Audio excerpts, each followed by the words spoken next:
할렐루야. 오늘 함께 말씀 나누도록 하겠습니다. 오늘 26장입니다.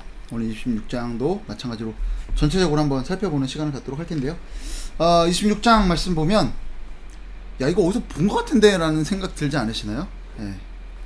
어떤가요? 내용이 보면 기근이 들고, 그래서 어디로 가다, 또 아내를 누이라 속이고, 우물을 뺏기고, 또 언약을 맺고, 또 맹세하고 막 이런 이야기들이 또 아비멜렉이 등장하고, 어떻습니까? 창세기 20장과 21장에 걸쳐서 이 아브라함과 아비멜렉 사이에 있었던 일들과 너무나 유사하죠. 똑같이 이 아비멜렉과 이삭 사이에서 일들이 반복돼서 벌어지고 있습니다. 어떤 것들이 유사합니까? 아내를 누이라고 속였던 거 하나하나 보면 아브라함의 모습을 보고 아비멜렉, 이전 아비멜렉, 그러니까 선대 왕이고 후대 왕일 겁니다. 우리가 바로라고 그게 파라오, 그 어떤 왕의 이름인 것처럼, 호칭인 것처럼, 아비멜렉이라는 것도 이제 왕의 호칭, 그랄 땅의 왕의 호칭일 텐데, 어쨌든 아브라함의 모습을 보고 선대 아비멜렉 같은 경우도 하나님이 너와 함께 하신다라는 어떤 그런 고백이 있었고, 하나님이 진짜 역사하신다는 거. 이삭에게도 28절 말씀 보시면 여호와께서 너와 함께 하신다라는 어떤 그런 고백이 있습니다. 그리고 또 이 복받는 이 아브라함이나 이삭의 모습을 보고 아비멜렉이 먼저 찾아와서 우리 화친을 맺자라고, 이 조약을 맺자라고 요청을 했던 점도 똑같고요. 브엘세바에 제단을 쌓고 여호와 이름을 불렀던 것도 똑같고, 또 이 아비멜렉의 사람들에게 이 팠던 우물을 부당하게 빼앗겼던 점도 되게 유사한 내용입니다. 이 기가 막히게 반복되는 모습, 그리고 이게 좋은 건가요? 이 아비멜렉과 이 아비멜렉을 비롯한 사람들에 의해서 아브라함이나 이삭이 겪었던 일들, 대표적으로 우물을 뺏긴 것이죠. 이 일들이 좋은 어떤 추억이고 기억인가요? 아니죠. 아닙니다. 여러분, 이런 기가 막히게 반복되는 모습이 오늘 말씀에 이렇게 등장을 하더라는 거죠. 여러분, 이 아비멜렉이 처음 등장했던, 이 아브라함 때에 등장했던 아비멜렉과 이 아브라함 사이에 있었던 일들을 한번 잠깐 살펴보면요, 21장으로 한번 가서 좀 말씀 몇 개를 보도록 하겠습니다. 21장 23절 24절 말씀입니다. 21장입니다. 아브라함과 선대 아비멜렉. 그런즉 너는 나와 내 아들과 내 손자에게 거짓되이 행하지 아니하기를 이제 여기서 하나님을 가리켜 내게 맹세하라. 내가 내게 후대한 대로 너도 나와 내가 머무는 이 땅에 행할 것이니라. 아브라함이 이르되 내가 맹세하리라 하고, 그러니까 서로 거짓되이 행하지 않겠다, 후대하겠다, 선하게 대하겠다라는 맹세를 대대손손 지키자라고 이 맹세를 맺은 겁니다. 너와 23절 말씀 보시면 너는 나와 내 아들과 내 손자에게 그렇게 거짓되이 행하지 말라, 이렇게 맹세를 하지 않습니까? 이 맹세가 어떻게 되나요? 잘 지켜지던가요? 그리고 21장 좀 더 지나서 27절로 31절까지 말씀입니다. 오늘 우물에 관한 이야기를 했었는데, 이 보면 이렇게 돼 있어요. 뺏겼던 우물, 이거 너희 어떤 종들이 뺏은 우물이다라고 이제 아브라함이 이야기하고, 또 조약을 맺고 또 언약을 맺는 그런 과정들이 있는데, 27절로 31절까지 말씀 제가 읽어드릴게요. 아브라함이 양과 소를 가져다가 아비멜렉에게 주고 두 사람이 서로 언약을 세우니라. 아브라함이 7 암양 새끼를 따로 놓으니 아비멜렉이 아브라함에게 이르되 이 7 암양 새끼를 따로 놓으면 어찌미냐. 아브라함이 이르되 너는 내 손에서 이 암양 새끼 7을 받아 내가 이 우물 판 증거를 삼으라 하고, 두 사람이 거기서 서로 맹세하였으므로 그것을 브엘세바라 이름하였더라. 아멘. 그러니까 이 아브라함이 이 뺏겼던 우물이죠, 자기가 팠는데 이 우물을 놓고 언약을 맺은 거예요. 관계를 맺은 겁니다. 오늘 말씀도 보면은 27절에 서로 언약을 세웠다라고 하죠. 7 암양 새끼를 두고, 이거 내가 판 우물이다, 이거를 7 암양 새끼를 통해서 우리가 증거를 삼자, 그러니까 내 소유다라는 것을 확실하게 못을 박은 거예요. 그래서 이 7이 브엘세바에서 세바라는 그 세바가 세븐이랑 비슷하죠. 7입니다. 세바가. 그러니까 이 7 암양을 놓고 이것이 아브라함의 우물이다라는 것을, 아브라함이 쓰는 그 우물이다라는 것을 서로 언약을 맺었다라는 거예요. 자, 그런데 이 둘의 언약, 이 둘 사이의 맹세, 26장에 가보면 어떻게 되어 있습니까? 18절 볼까요? 오늘 26장으로 18절을 보면 다 읽어보진 않겠습니다. 이삭이 그 우물들의 이름을 그의 아버지가 부르던 이름으로 불렀더라. 아브라함 때에 팠던 우물들 다시 팠으니까 아브라함 때의 우물이다라는 것을 이야기를 해요. 뭐예요? 이 우물의 의미가 뭐예요? 당시 이 아비멜렉과 맺었던 언약을 상기시키는 겁니다. 자, 그런데 어떻게 됐나요? 이 언약과 맹세를 완전히 다 깡그리 잊어버리고 무시하고 어떻게 하나요? 계속해서 반복적으로 빼앗는 모습들이 나타나죠. 어떻습니까? 오늘 말씀 19절에 보면 이삭의 종들이 골짜기를 파서 샘 그늘을 얻었더니 그랄 목자들이 이삭의 목자와 다투어 이르되 이 물은 우리 것이라매 이삭이 그 다툼으로 말미암아 그 우물 이름을 에색이라 하였으며 또 다른 우물을 팝니다. 21절 보면 그걸 또 신나라고 해요. 또 옮겨가요. 이게 뭔 얘기예요? 팠는데 그랄 사람들이 와서 다투니까 그걸 어떻게 해요? 주고 갔다는 얘기예요. 여러분, 이삭이 힘이 없어서 그랬을까요? 그렇지 않더라는 거죠. 이 오늘 말씀에 16절 말씀을 보시면요, 아비멜렉이 이삭에게 이르되 네가 우리보다 크게 강성한즉 우리를 떠나라.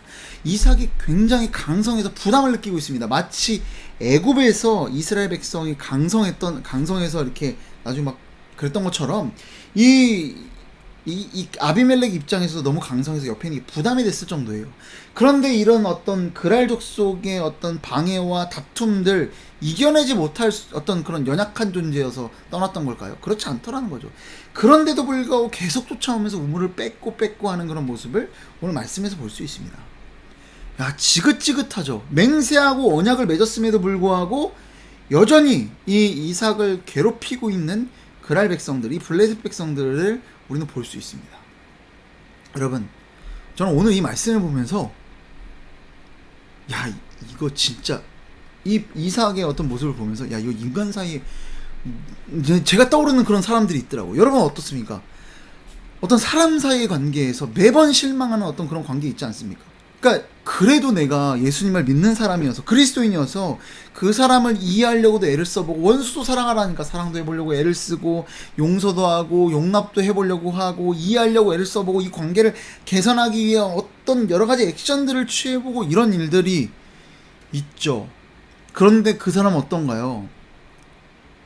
결국은 끝내 내 어떤 그 행동에 대한 전혀 반응도 없이 이전과 똑같이 나를 힘들게 하는 그런 사람 있지 않나요?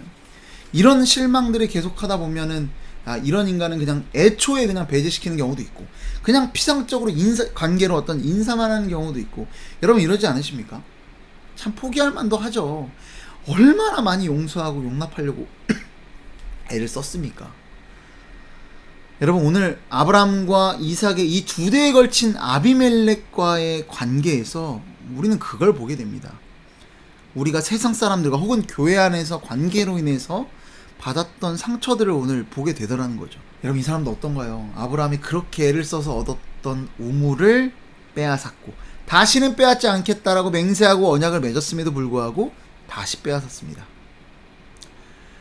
여러분 더군다나 오늘 말씀에 어딘가요? 26장 우리 28절 말씀에 보면 이렇게 기록하고 있습니다. 결국 이삭과 아비멜렉 사이에 어떻게 합니까? 그들이 이르되 여호와께서 너와 함께 계심을 우리가 분명히 보았으므로 우리 사이 곧 우리와 너 사이에 맹세하여 너와 계약을 맺으리라 말하였노라. 그러니까 이 이삭과 마치 아브라함과 아비멜렉이 언약 관계, 이 관계를 맺었던 것처럼 맹세와 언약 관계를 맺었던 것처럼 오늘 이 순간에도 이삭 역시 아비멜렉과 맹세와 이걸 맺게 되는 거예요. 여러분 그런데 참 33절 재밌죠. 33절로 가면 이렇게 돼 있어요. 여기 이제 물을 얻었는데 그가 그 이름을 세바라한지라 그러므로 그 성읍 이름을 오늘까지 부엘세바더라 라고 기록하고 있습니다. 여러분 재밌죠? 뭐가 재밌습니까? 부엘세바 뭐예요? 이전에 이미 7 암양 새끼를 두고 아브라함과 아비멜렉이 이거 네 우물이다라고 맺었던 언약 그게 맹세가 있던 그 우물입니다. 그 이름을 다시 이야기하는 이유가 뭐예요? 이전에 이렇게 맺었는데 지금 와서 어때요? 그 맹세나 언약이 손바닥 뒤집혀 있고 그냥 무시되고 잊혀져 있지 않습니까? 오늘 이 맹세나 이 언약은 어떻게 될까요? 여러분 또 무너질 게 뻔한 맹세고 언약입니다. 그럼에도 불구하고 오늘 이삭은 그와 맺고 있더라는 겁니다. 여러분 맞습니다. 우리가 누군가를 열심히 용서하고 이해하고 막 애를 쓰고 사랑하려고 막 선물도 줘보고 뭐 진짜 용기를 내서 가서 내가 이런 잘못들을 했다라고 고백을 했는데 이럴 때 있지 않나요? 와, 나는 내 객관적인 판단에 그 사람이 잘못한 게 더 많아. 그래도 내 잘못한 거를 이렇게 꺼짓고 용서를 구하는데, 그래 맞아, 너가 잘못했어, 지 잘못한 건 얘기하는 거, 뭐 이런 인간들의 모습을 볼 때 우리 어떻습니까? 진짜 야, 다시는 내가 이 인간 그렇지 않습니까? 진짜 밑 빠진 독에 물을 붓는 것처럼, 정말 이거는 아무리 물을 부어봤자 해결되지 않는 그런 일처럼 그 관계 문제를 생각하고 계시는 분 있지 않습니까? 그런 인간 떠오르지 않습니까? 인간이 아니라 더 심한 말이 떠오르는 그런 사람 여러분들에겐 있지 않으신가요? 지금 없더라도 과거에 있지 않으셨습니까? 아니, 앞으로 살아가는 삶 가운데 그런 사람 분명히 등장하지 않을 겁니까? 여러분, 그런데 어떻게 해야 될까요? 진짜 도대체 어떻게 용서를 해야 할까요? 근데 오늘 이삭은 그런 아비멜렉과 다시 관계를 맺고 있다는 겁니다. 여러분, 그런데 오늘 말씀, 우리가 지금까지 아비멜렉과 아브라함 사이의 언약, 그리고 이삭과 아비멜렉 사이의 언약을 봤는데, 오늘 26장에는요 그 언약 외에도 또 다른 언약, 맹세가 등장을 합니다. 뭘까요? 갑자기 몸 생뚱맞게 아브라함이랑 아비멜렉, 이삭과 아비멜렉과의 관계에 대한 이야기를 하다가 갑자기 또 다른 언약, 뭡니까? 오늘 26장 3절과 4절 말씀 제가 읽어드리겠습니다. 이 땅에 거류하면 내가 너와 함께 있어 내게 복을 붙이고 내가 이 모든 땅을 너와 내 자손에게 주리라. 내가 내 아버지 아브라함에게 맹세한 것을 이루어 내 자손을 하늘의 별과 같이 번성하게 하며 이 모든 땅을 내 자손에게 주리니 내 자손을 말미암아 천하 만민이 복을 받으리라. 아멘. 여러분, 누가 누구 사이 언약입니까? 누가 누구에게 하셨던 맹세입니까? 내가 내 아버지 아브라함에게 맹세한 것을 이루어. 아브라함과, 오늘 이 말씀 26장은요 어떻게 보면은 아브라함과 하나님 사이에 맺으셨던 그 맹세의 언약, 그 약속을 이삭에게 계승하는 어떤 그런 장면입니다. 자, 그러니까 누구의 언약이 또 등장을 하는 거예요? 하나님과 당신의 백성 사이의 언약이 또한 등장하더라는 겁니다. 여러분, 그러면 하나님과 아브라함 사이의 그 언약 관계는 어땠습니까? 아비멜렉과 아브라함 사이의 그 언약과 맹세와 비교했을 때 아브라함은 좀 나았던가요? 아브라함은 그래도 신실했던가요? 우리가 너무 기억하고 있지 않습니까? 기근이라는 이유 때문에 약속하셨던 땅에서 벗어나질 않나. 자기 목숨 하나 건사하려고 아내를 누이라 속여서 어떤 자손에 대한 약속을 위협하지를 않나. 매번 확신을 주시고 내시로 말미암아 어떤 그 큰 민족을 이루시겠다는 하나님의 약속이 있었음에도 불구하고 어떤 다른 방법, 하갈이라는 애굽 여종을 통해서 이스마엘을 낳지를 않나. 그런 반복되는 그 언약을 깨뜨리려고 하는 그런 아브라함의 수많은 모습들을 우리가 이 창세기를 쭉 보면서 보지 않았습니까? 여러분, 이런 아브라함이, 이런 우리 하나님의 백성의 인생들이 아비멜렉을 보고 손가락질 할 수 있을까요? 여러분, 우리를 그렇게 괴롭히는 그 인생들, 그 인간들, 매번 용서해도 전혀 반응 없는 그 인간들, 우리와 하나님과의 관계를 생각하면 그 사람들을 우리가 손가락질하고 비난할 수 있습니까? 여러분, 절대 그렇지 않더라는 거죠. 여러분, 만달란트의 비유 있지 않습니까? 종이 어떻습니까? 만달란트를 빚집니다. 이거 뭐 몇 조, 뭐 거의 경단위의 어떤 그런 엄청난 치면 돈이라고 합니다. 제가 계산을 해보니까. 여러분, 그만한 돈을 빚졌어요. 어떤 누군가한테, 그 주인한테. 근데 주인이 어떻게 합니까? 그걸 탕감해주죠. 탕감해줬어요. 자, 그런데 그 사람이 어떻게 합니까? 자기에게 100다나리온이었나요? 한 뭐 몇 천만 원 빚을 졌던 그 사람한테 가서 협박하고 돈 내놓으라고 막 합니다. 자기는 지금 몇 조를 그냥 빚을 탕감받았는데. 여러분, 그 말씀 보면서 이해되셨나요? 여러분, 왜 이해가 되지 않나요? 아니, 이렇게 은혜를 받았는데 그걸 잊어먹고 이 사람한테 가서. 여러분, 우리가 똑같다라는 거예요. 하나님한테 받았던 그 은혜, 용납하심, 사랑, 그 이해를 잊어버리면 여러분, 우리는 어떻습니까? 그 사람이 나에게 한 거, 나는 만달란트, 정말 몇 조를 탕감받았는데 몇백만 원 나에게 빚진 그 사람에 대해서, 나를 괴롭힌 그 사람에 대해서 우리 용납할 수 없고 이해하지 못하고 사랑하지 못하는 그런 우리의 모습을 보지 않습니까? 여러분, 그 감사를 잊어버리면, 그 은혜를 잊어버리면 우리는 그 사람을 그렇게 용서하고 용납할 수 없더라는 겁니다. 여러분, 우리가 용서하고 용납하고 사랑하고 이해할 수 있는 근거, 그 누군가를 사랑할 수 있는 근거는 어디서 올까요? 여러분, 우린 보통 이렇게 얘기하죠. 내가 이만큼 애를 썼으면 그 사람도 반의 반이라도 반응이 와야죠. 이게 안 오는데 제가 어떻게 더합니까? 라고 얘기를 해요. 그 얘기는 뭐예요? 내가 사랑할 수 있는 근거, 용서할 수 있는 근거가 그 대상에 있다라는 이야기입니다. 여러분, 그러나 그리스도인의 사랑과 그리스도인의 용서의 근거는 그 대상에 있지 않습니다. 어디에 있습니까? 오늘 이삭이 그 관계를 이어갈 수 있었던 근거가 그걸 바라본 게 아니라 하나님과의 언약을 근거로 바라봤던 것처럼 우리 역시도요, 하나님이 우리를 사랑하신 것, 하나님이 우리를 용서하신 그것이 근거가 돼서 그 사람을 이해하고 용서할 수 있는 겁니다. 여러분, 그 대상을 근거로 하면 대상이 이유가 되면 누구를 용서할 수 있고 사랑할 수 있습니까? 괜찮은 사람이나 사랑하겠죠. 원수를 어떻게 사랑합니까? 원수를 사랑하려면요, 대상에 있는 이유가 없어야 되는 겁니다. 그 사람이 뭔가를 어떤 좋은 피드백이 있을 거를 여러분 어떨 때는 기대하지 마십시오. 우리가 오직 그 사람을 용서하고 사랑할 수 있는 근거는 주님이 이미 나를 위해서 사랑하시고 용서하시고 용납하셨다.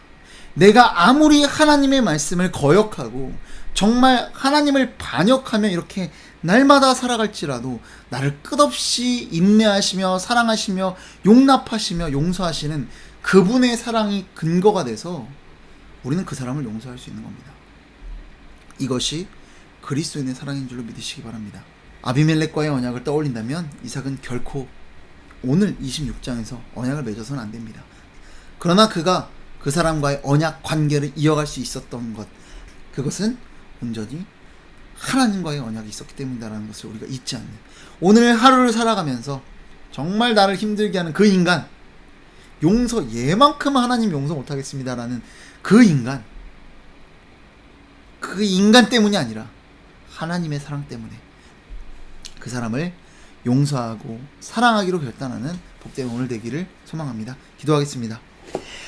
사랑과 은혜가 풍성하신 아버지 하나님, 세상을 살아가다 보면 참 나를 이렇게 힘들게 하는 인간들이 참 많습니다. 진짜 그래도 나름 하나님 말씀에 순종한답시고 이해도 해보려고 하고 용기를 내서 뭔가 선물 공세도 해보고 뭔가 미안한 마음을 표현해보기도 하지만 결국 돌아오는 것은 야, 이 사람 안 바뀌는구나 라는 그런 좌절이 있었던 경우들 너무나 많은 것 같습니다. 지금 그러나 지금 우리가 오직 그 누군가를 용서하고 사랑할 수 있는 근거가 그 대상이 아니라 하나님이라는 사실을 오늘 말씀을 통해 다시 한번 확인하니, 아버지 하나님, 우리가 오늘 하루를 살아갈 때 또 우리의 삶을 살아갈 때 그 누군가의 연약함을 바라보는 것이 아니라 하나님의 그 위대하신 사랑을 바라보고 세상을 향해 하나님의 사랑대로 이해하고 용납하며 사랑할 수 있는 그런 복된 참다운 그리스도인의 모습으로 살아가는 우리 모두가 될 수 있도록 주님께서 인도하여 주시옵소서. 이 모든 말씀 예수님의 이름으로 기도드립니다. 아멘.